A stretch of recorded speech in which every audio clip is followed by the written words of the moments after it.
Hello, welcome to Do It Yourself channel.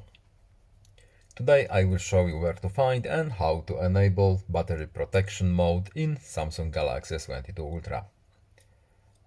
To enable battery protection mode, we have to go to the settings first.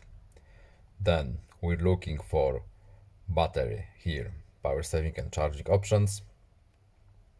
And here we have battery protection mode.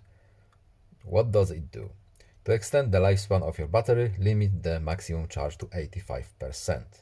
So, we check this little box here, and now our protection is enabled. That's basically it. I hope this video was helpful to you. Please leave a like and subscribe. Have a nice day and see you in the next video. Goodbye.